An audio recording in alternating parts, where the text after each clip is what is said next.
আমার সন্তানের চেহারাটা এক নজর দেখার অনুমতি চাই। সুবহানাল্লাহ। আবার কন্যা মায়ের অন্তরের মধ্যে কি পরিমাণ মায়া আল্লাহ ঢুকায় দিছে। এরে বন্ধু, দুনিয়াতে অনেক যুবকের ভিতরে তৈরি হলে এমন হতো, আমার দাদা মরে নাই আমি মরি কামনে, আমার বাবা মরে নাই আমি মরি কামনে। যুবক, তুমি জানো না তোমার জন্য আল্লাহ কি নাজিল করছে? আল্লাহ পবিত্র কোরআনে 29 নম্বর পারা সূরাতুল মুলক 29 পারার 1 পৃষ্ঠার 2 নম্বর লাইনে 2 নম্বর আয়াতে আল্লাহ বলেন, আল্লাযী খালাকাল মাউতা ওয়াল হায়াতা লিয়াবলুয়াকুম আইয়ুকুম আহসানু আমালা। বান্দা, দুনিয়াতে যে হায়াত নিয়ে বড়াই করতেছো, জানো না তোমার হায়াত বানানোর আগে আল্লাযী খালাকাল মাউত, এক নম্বরে তোমার মরণ বানায় হাতে রাখছি, দুনিয়াতে হায়াত দিয়া ছাড়ছি। যতই না প্রমাণে করো, ওই যে মরণের রশিটা আমি আল্লাহর হাতে লাগানো, একবার টান দিতে দেরি পৃথিবীতে এমন কোন MBBS ডাক্তারের পাওয়ার নাই আমি আল্লাহর মৃত্যুর থেকে তোমাকে ফিরায় রাখবে। কতক্ষণ ঠিক না দেখি? আবু বকর সিদ্দিকের সামনে মহিলা ডাক্তার করে দো সন্তানের চেহারা না দেখে কবরস্থান থেকে যাইতে রাজি নাই। অনেক মানুষের ভিতরে এমন প্রশ্ন থাকতে পারে, ও সন্তান মারা গেলে বাবা কবরস্থানে যাইতে পারে, সন্তান মারা গেলে মা কবরস্থানে যাওয়া নিষেধ কেন? সন্তান মারা গেলে বাবা কবরস্থানে যায় কবরে নামতে পারে, কিন্তু মায়ের যাওয়া নিষেধ কেন? 1000 বছর আগে আল্লাহ নবী বলে, দরদের বাবাদেরকে আল্লাহ যাওয়ার অনুমতি দেওয়ার অন্যতম কারণ হইল সন্তানের জন্য বাবার অন্তরে যেই পরিমাণ মায়া আল্লাহ ঢুকাইছে, ওই পরিমাণ ধৈর্য আল্লাহ বাবার অন্তরে ঢুকাইছে। সুবহানাল্লাহ। কোন কিন্তু যেই পরিমাণ মায়া সন্তানের জন্য মায়ের অন্তরে আল্লাহ দিছে, ওই পরিমাণ ধৈর্য আল্লাহ মায়ের অন্তরে দেয় নাই। নবী ডাক্তার কয়, কোন মা যদি দেখে নিজের সন্তানটারে কবরে শুয়া বাঁশ দিয়া মানে ধারি দিয়া মাটি দিয়া ফরায় ফরায় মাটি দিতেছে, মা এই দৃশ্য দেখলে অনেক মা কবরস্থান থেকে আসার সাহস হারায় ফেলবে, সেন্সলেস হইয়া, এবং কি ওই জায়গার ভিতরে দুনিয়ার জমিন থেকে সন্তানের সঙ্গে ইন্তেকাল করবে। এর জন্য মায়ের কবরস্থানে যাওয়া নিষেধ, নিজের সন্তান হইলেও যাওয়া যাবে না, কেননা ওই পরিমাণ ধৈর্য আল্লাহ মায়ের অন্তরের মধ্যে দেয় নাই, এর জন্য মায়ের যাওয়া নিষেধ। কিন্তু আল্লাহর নবী আবিষ্কার নেই, মহিলা ডাক্তার হতো সন্তানের চেহারা না দেখা পর্যন্ত কবরস্থান থেকে যাবো না। আর একবার সুবহানাল্লাহ কইবেন না? আবু বকর ডাক্তার মা গো, নবীর জামানায় এমন কোন ঘটনা ঘটে নাই যে আল্লাহর নবী কোন মানুষের লাশ কবর দিয়া উঠে কাউরে দেখাইছে। আমি আবু বকরের জামানায় এমন কোন ঘটনা ঘটে নাই যে কোন মানুষের লাশ কবর দিয়ে আবার উঠে কাউরে দেখাইছে, তোমার লাশ, তোমার সন্তানের লাশ দেখাবো কাপনে। হুজুর আপনারা যদি না দেখান চলে যাবেন, আমি এখান থেকে একা নিজে কবর খোলা সন্তানের চেহারাটা দেখবো। আবু বকর সিদ্দিক দেখলো যে যদি চলে যাওয়ার পর মহিলা একা একা লাশ করে তাহলে তো ব্যাপারটা ভিন্ন হয়ে যায়। আবু বকর ডাক্তার মহিলা, যেহেতু সন্তানের কবর দিছি বেশিক্ষণ হয় নাই, আমরাও কবর থেকে যাই নাই, সন্তানের লাশটা দেখাইতে পারে, কিন্তু কয়েকটা শর্তের বিনিময়। মহিলা ডাক্তার হুজুর কি শর্ত বলেন দেখি? আবু বকর সিদ্দিক ডাক্তার 1 নম্বর শর্ত হইল সন্তানের লাশটা যদি বের করি এক নজর দেখতে যতটুকু সময়, এর চাইতে বেশিক্ষণ সময় নিতে পারবো না। মহিলা ডাক্তার হুজুর আমি রাজি। 2 নম্বর শর্ত, সন্তানের লাশ বের হয়ে গেলে সন্তানের কবরের মধ্যে ঝাঁপায় পড়তে পারবা না। মহিলা ডাক্তার হুজুর আমি রাজি। আবু বকর ডাক্তার 3 নম্বর শর্ত, সন্তান যদি চিৎকার করে করে কান্না করতে পারবা না। মহিলা ডাক্তার আমি রাজি। 4 নম্বর শর্ত, আবু বকর ডাক্তার সন্তানের চেহারা দেখা সেন্সলেস হইয়া অজ্ঞান হইয়া জমিনে পড়ে দিতে পারবা না, নিজের কন্ট্রোল করতে পারবা নি। মহিলা ডাক্তার হুজুর 4টা শর্ত কেন, হাজার হাজার শর্ত দেন, হাজার শর্ত মানতে রাজি, কিন্তু সন্তানের চেহারা না দেখা কবরস্থান থেকে যাইতে রাজি নাই। সুবহানাল্লাহ। শেষ করার আগে মাত্র কয়েক মিনিটের মধ্যে আমি আমার আলোচনা শেষ করে শেষ পর্যায়ে চলে যাব। একটু ধৈর্য, আমার আলোচনা শেষ পয়েন্ট। আমার ভাইয়েরা, আবু বকর সিদ্দিক রাদিয়াল্লাহু তাআলা আনহু মহিলাটারে ডাক্তার বললেন, মা গো, আমি এই 4টা শর্ত তোমারে দেব, এই 4টা শর্ত যদি মেনে নাও সন্তানের লাশের চেহারাটা এক নজর দেখাবো। এরে বন্ধু, অনেক লম্বা কথা, সার অংশটা বলে আলোচনা শেষ করব। আবু বকরের সামনে মহিলা সব মেনে নিছেন। আল্লাহর এক বান্দার আবু বকর ডাক্তার কয়, আল্লাহর বান্দা, এই সন্তানের কবরের মাটিগুলো আস্তে আস্তে করে সরায় দাও। কুফা নগরের একজন মানুষ কবরের মধ্যে হাত দিয়া, রে বন্ধু, নতুন মাটিগুলা যখন সরাও সব মানুষগুলা চাতক পাখির মতো তাকায় তাকায় দৃশ্য দেখতেছে। এরে বন্ধু, অনেক লম্বা সংক্ষেপ আর সংক্ষেপ অতি সংক্ষেপ করে বলি, আল্লাহর বান্দা কবরের মাটি সরাইয়া সরাইয়া এই বান্দার সাদা কাপনের কাপড়টা বের করে ফেলছে।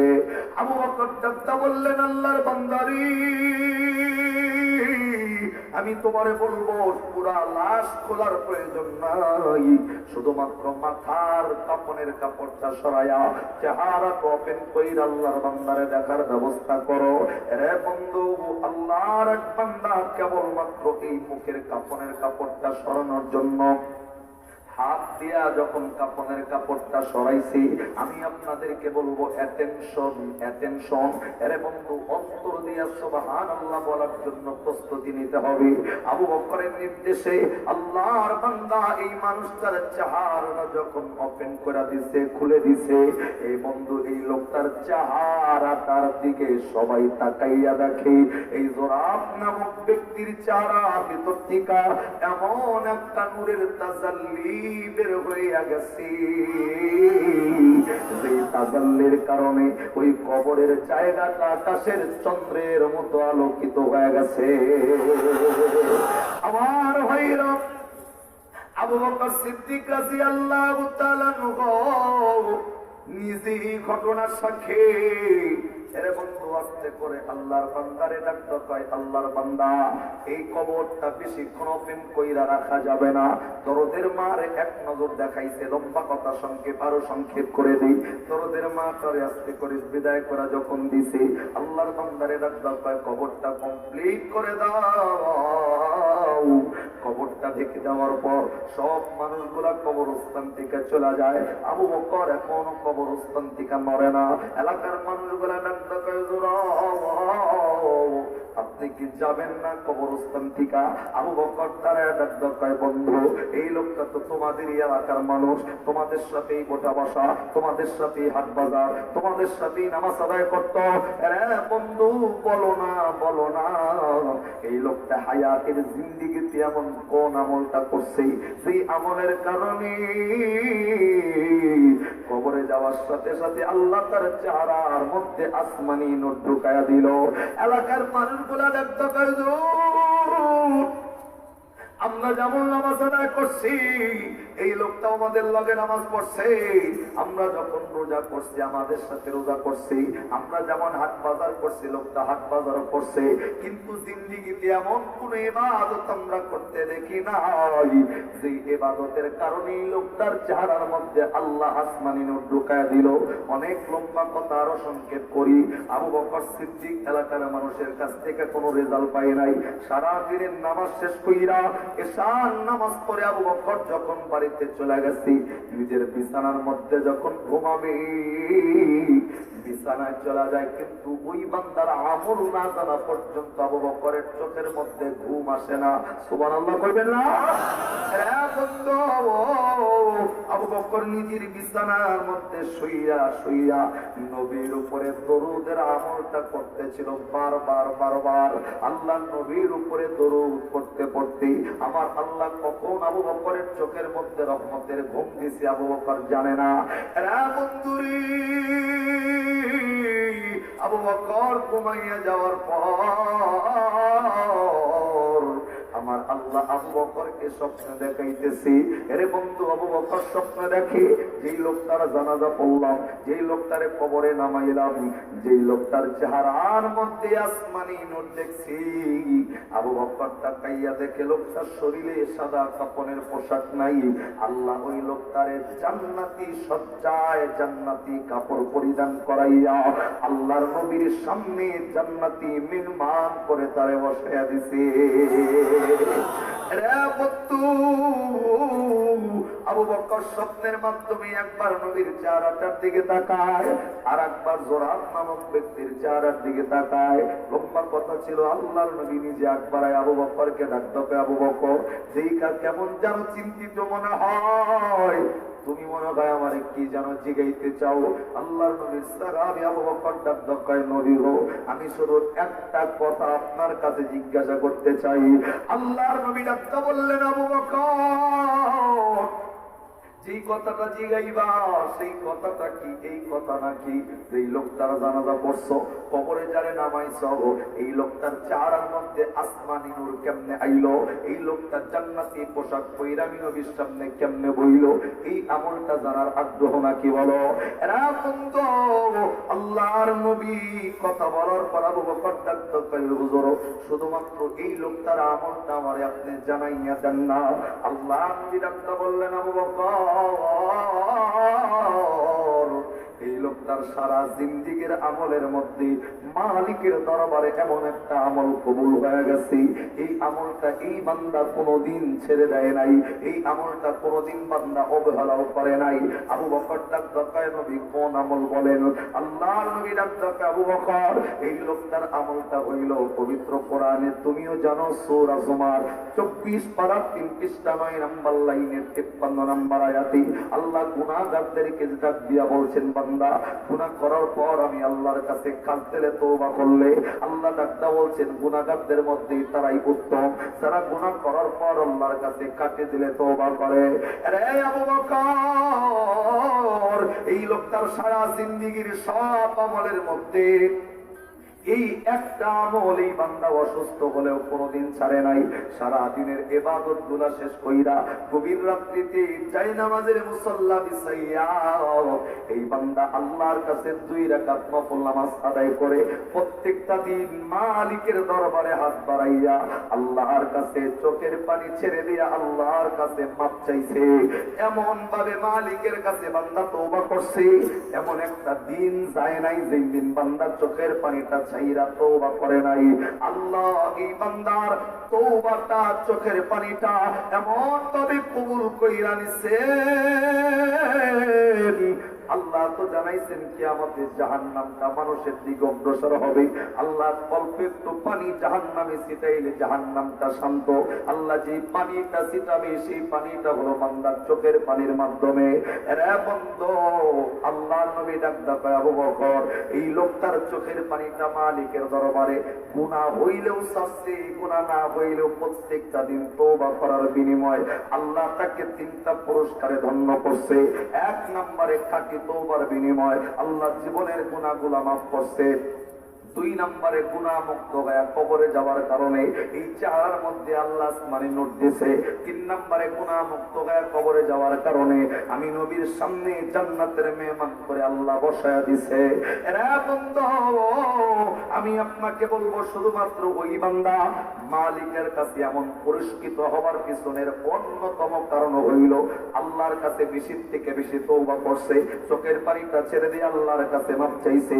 লম্বা কথা ছিল অনেক, আমি শুধু একটা কথা আপনাদেরকে জিজ্ঞাসা করতে চাই। এরে বন্ধু, এই আয়াতে আল্লাহ যে গুনাহগারদেরকে ডাক দিয়া তওবা করার জন্য বলছে, মাফ করে দেওয়ার প্রতিশ্রুতি দিছে, আওয়াজ করে বলেন তো আপনার আমার পিছনে সেই জিন্দেগির গুনাহ আছে না নাই? এরে লজ্জাটা ছেড়ে দিয়ে আওয়াজ করে গুনাহ মাফের লক্ষ্যে সাক্ষী দিয়া বলেন গুনাহ আছে না নাই? গুনাহ যদি থাকে মাফ চাইতে হবে কার কাছে? আওয়াজ করে জোরে বলেন কার কাছে? এরে বন্ধু, আমি বলবো লজ্জাটাকে ছেড়ে দিয়া, অহংকারটা ছেড়ে দিয়া জীবনের শেষ মাহফিল মনে করে মালিকের দরবারে তওবার নিয়তে জীবনের শেষ মাহফিল, শেষ তওবা মনে করে গভীর রাত্রিতে আমার মতো গুনাহগার যারা 2টা হাত অপরাধীর মতো উঠাইয়া আল্লাহরে একটা ডাক দেন, আল্লাহ। একটা বান্দার হাত নিচে থাকবে না, হাতটা উপরের দিকে উঠাইয়া চোখটা বন্ধ করে আর একবার আল্লাহরে ডাক দেন না, আল্লাহ। আর একটু মায়া লাগায়া ডাক দেন না, আল্লাহ। মালিক তাকাইয়া দেখো রাত্রি গভীর, আল্লাহ গুনাহগার বান্দা গোলামে গুনাহগারের সাথে তওবার নিয়তে মাদ্রাসার মাহফিলে বসে যারা হাত বাড়ায়া দিছি, আল্লাহ জানি না আগামীকালকে সকালবেলায় সূর্যোদয়টা নসিবে আছে কিনা, আল্লাহ জানি না সকালবেলায় ফজরের নামাজটা নসিবে আছে কিনা, আল্লাহ জানা নাই কাপড়ের দোকানের কাপড়ের কাপড়টা আমার জন্য রেডি আছে কিনা। আল্লাহ আজকের এই তওবাটা যদি জীবনের শেষ তওবা হয়ে যায়, আল্লাহ আজকের এই তওবাটা যদি জীবনের শেষ তওবা হয়ে যায়, একটা বান্দার হাত ফিরাইয়া দিও না। যেই মানুষগুলা অন্তরের নিয়তটাকে খালেস করে তওবার নিয়তে হাত বাড়ায় দিল, প্রত্যেকটা বান্দার তামাম জিন্দেগীর সব গুনাহগুলা মাফ কইরা দিয়া আজকের এই মাহফিল আমাদের প্রত্যেকটা মানুষকে বেগুনাহ মাসুম বানায় দাও। জবান বন্ধ নয় রে ভাই, দোয়া কবুল হওয়ার লক্ষ্যে আওয়াজ করে আল্লাহরে শোনায় দেন আমিন।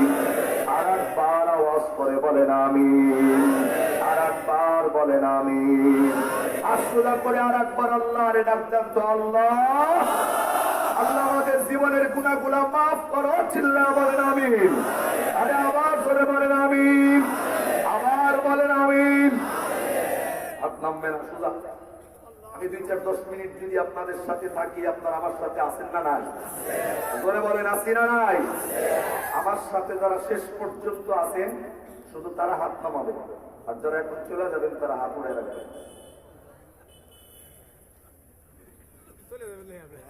আজি এবার বুঝেন নাকি? গুনাহ করছি মাপ চাইতে হবে কার কাছে? চিল্লা জোরে বলেন না কেন? আমি যে আয়াতের বর্ণনা করছি, এখানে মুরব্বী যিনি, সর্বোচ্চ মুরব্বীর বয়স 100 বছরের উপরে নাই। কথা বল না? 100 বছর বয়সের মুরব্বী যদি থাকে, আপনার বয়স 100, আর যে আয়াত আমি তেলাওয়াত করছি এই আয়াতের বয়স হলো 1500 বছর। তার মানে আপনার থেকে 1400 বছরের বড় এই আয়াত। তার মানে আল্লাহ এটার দ্বারা বোঝা গেল, বান্দা দুনিয়াতে যায় হাত বাংলাদেশের মানুষ যে গুনাহ করবে 1500 বছর আগে থেকে এটা চাই না আয়াত নাযিল করছে কে? যদি ব্যাপারটা এমন থাকতো যে গুনাহ করলেই জাহান্নাম, দিলে আয়াত নাযিল করার প্রয়োজন ছিল না। আল্লাহর ধোঁকায় বান্দা গুনাহ করবি যে শয়তানের ধোঁকায় পড়ে আমি আল্লাহ জানি, এর জন্য আয়াত নাযিল করে তোরে ডাকছি, একবার ফিরে আইসা তওবা করো, আমি আল্লাহ জিন্দেগীর গুনাহ মাফ কইরা তোমাকে রহমতের কোলে তুলব। সুবহানাল্লাহ জোরে। বহু কথা ছিল, বহু কথা যাওয়ার সুযোগ নাই। সম্মানিত ভাই, এই মাদ্রাসার মাহফিলে গত বছর আমি এসেছিলাম, এই বছরে এসেছি। আমার আগে হুজুর বলে গেছেন এই মাদ্রাসাকে আল্লাহ দাওরায়ে হাদিস মাদ্রাসা পর্যন্ত কবুল করুক। আমরা এটা চাই না? চিল্লা বলেন চাই না? মাদ্রাসা যদি না থাকে ওলামায়ে কেরাম জন্ম নেবে কোত্থেকে? কথা বল না কেন? নবী তো আর আইব না, ওলামায়ে কেরাম না থাকলে এই দ্বীনের দায়িত্বটা কে পালন করবে? নবীওয়ালা দায়িত্বটা কে পালন করবে? সাহাবায়ে কেরামওয়ালা দায়িত্বটা কে পালন করবে? এর জন্য দ্বীনের ঝান্ডাকে উঁচু করে ধরার জন্য, কোরআনটাকে ইসলাম বাস্তবায়ন করার জন্য মাদ্রাসার ভূমিকার সাথে সাথে ওলামায়ে কেরাম মাদ্রাসা না থাকলে জন্ম নেবে না। কথাটা ঠিক না ব্যাঠি? এর জন্য মাদ্রাসার দরকার আছে না ভাই? চিল্লা বলে। লাস্ট কথা বলেন তো ভাই, মসজিদ কার ঘর? সবাই বলে মাদ্রাসা। মাদ্রাসা নবীর, মসজিদ মাদ্রাসা নবীর হইলে নবী কার? নবীর মানে কার? একটা কথার আওয়াজ দিয়ে তো ভাই, আল্লাহ যদি চায় শুধু আপনাদের এই সিরাজগঞ্জ পান্ডাসী মাদ্রাসা নয়, পৃথিবীর প্রত্যেকটা মসজিদ মাদ্রাসা এক রাত্রির ভিতরে 100 তলা স্বর্ণের মসজিদ মাদ্রাসা ওঠানোর ক্ষমতা আল্লাহর আছে না নাই? যে আল্লাহ এক রাইতে 100 তলা স্বর্ণের মসজিদ মাদ্রাসা বানাইবার পারে, সে আল্লাহ মসজিদ মাদ্রাসার জন্য কোরআনের আয়াত নাযিল করে আপনার কাছে 10 টাকা চাইলো কেন? 20 টাকা চাইলো কেন? আল্লাহ সূরা মুনাফিকুন কোরআন 28 পারা 14-12 নম্বর লাইনের 10 নম্বর আয়াত আল্লাহ বলেন, ওয়ানফিকু মিম্মা রাযাকনাকুম মিন ক্বাবলি আন ইয়াতিয়া আহাদাকুমুল মাউত। আল্লাহ বলেন, না যে রিজিক দিছি আমি আল্লাহ, রিজিক থেকে আমি আল্লাহর রাস্তায় কিছু দিও, খরচ করো।